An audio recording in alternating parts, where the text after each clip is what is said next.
परमात्मा के एड्रेस का पता सिर्फ और सिर्फ सदगुरुदेव के अलावा पूरे विश्व में कोई तुम्हें बता नहीं सकता। गुरु के चरणों में अनुराग और प्रीति, परमात्मा पर विश्वास और श्रद्धा, ये तुम्हारे जीवन का ऐसा मूल पथ है जिससे तुम्हारा आचरण और तुम्हारा मानस और तुम्हारी मान्यता सब परिवर्तित हो जाती है। अंतःकरण से कोई परिवर्तित होना चाहे तो साधन क्या है? कोई अपनी मान्यताओं को पूरी तरह से श्रेष्ठ करना चाहे तो साधन क्या है? कोई अपने जीवन में सुख को लाना चाहे तो साधन क्या है? कोई मूल्यवान बनना चाहे तो साधन क्या है? कोई अमीर बनना चाहे तो साधन क्या है? कोई सुखानुभूति करना चाहे तो साधन क्या है? तो बोले श्रद्धा और विश्वास रखो, परमात्मा का अनुसरण करो, गुरु के प्रति भक्ति और प्रेम रखो, परमात्मा के प्रति श्रद्धा और विश्वास रखो।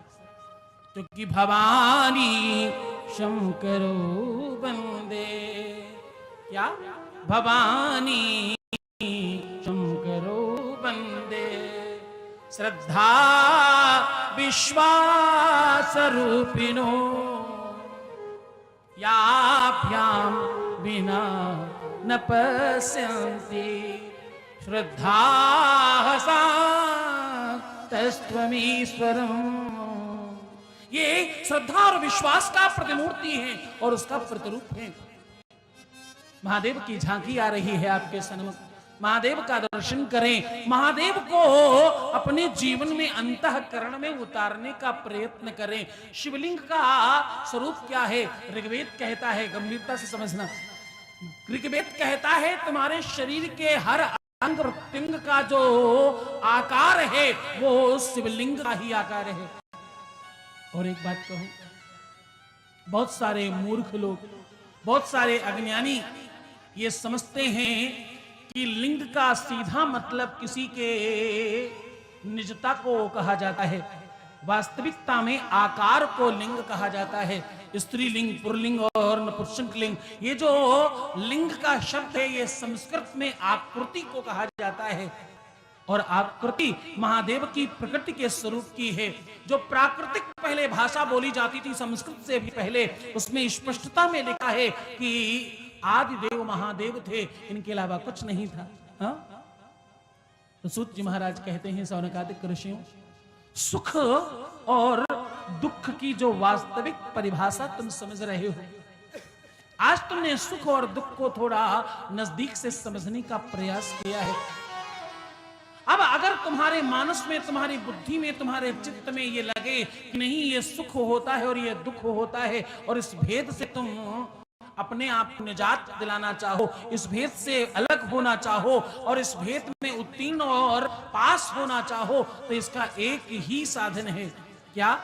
मेरा हर पल हर क्षण शिवमय हो रहा है और सुखमय हो रहा है। एक बार थोड़ा जोर से बोलिए, मेरा हर पल, मेरा हर पल हर क्षण शिवमय हो रहा है और सुखमय हो रहा है। मेरा हर पल हर क्षण शिवमय हो रहा है और सुखमय हो रहा है। मेरा हर पल हर क्षण शिवमय हो रहा है और सुखमय हो रहा है। ये बारंबार तुम्हें बोलना चाहिए। और एक बात कहूं, तुमने आज समझा, तुम्हारे दुख की कोख में सुख छुपा है, तुम्हारी तकलीफों की कोख में अकूत संपत्ति छुपी हुई है। अगर तुम उसे जान जाओ तो तुम श्रेष्ठ हो। कभी कोई मुझे कह रहा था, बोला गुरुदेव ये जो आपत्ति है अगर सुख लेकर आती है तो ये अपॉर्चुनिटी है क्या? मैंने कहा हाँ। सामान्य इंसान कहता है जब वो दुख आए तो वो रोने बैठ जाता और कहता भाई बड़ा दुख है, दुख है, दुख है, तकलीफ है, परेशानी है। और थोड़ा और ऊपर वाला इंसान कहता है दुख है तो कोई बात नहीं, समस्या है तो कोई बात नहीं, समाधान भी है, समाधान हो जाएगा। लेकिन उससे ऊपर वाला इंसान वो कहता है दुख है, तकलीफ है, मुसीबतें हैं, तो ये एक अपॉर्चुनिटी है, ये एक अवसर है, इसका लाभ लेना चाहिए। हमारे प्रदेश में मुख्यमंत्री जी को किसी ने कहा बुलडोजर बाबा, उन्होंने 200-400-500 बुलडोजर खरीद के प्रचार करना शुरू कर दिया। बोले अच्छा नाम है। किसी ने कहा डबल इंजन की सरकार चला रहे हो फिर भी कुछ अच्छा नहीं, उन्होंने सारी होर्डिंग में लिखवाना शुरू कर दिया डबल इंजन की सरकार। आप कोई भी ईंटा फेंक कर मारो, वो सजा कर रख लेते कि ये बड़ा बहुमूल्य है। अवसर तुम्हें संकटों में ही मिलते हैं, थोड़ा गंभीरता से समझना।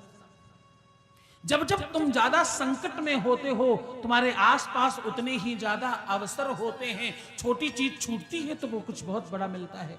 जब जब तुम्हारे जीवन में तुम अतिशय परेशान होना, मैं तुम्हें बड़ी सरलता से बताऊं, उसके बाद हम लोग आरती की तरफ चलेंगे। तो मैं आपसे निवेदन कर रहा था, सरलता में अगर आप इस बात को समझें, बिल्कुल सामान्य तरीके से इस बात को समझें, जो जो चीजें तुम्हें अच्छी लगती हैं वो तुम्हारे लिए नुकसानदेह हैं, जो जो चीजें तुम्हें थोड़ी तकलीफ देती हैं वो सब तुम्हारे लिए लाभप्रद हैं।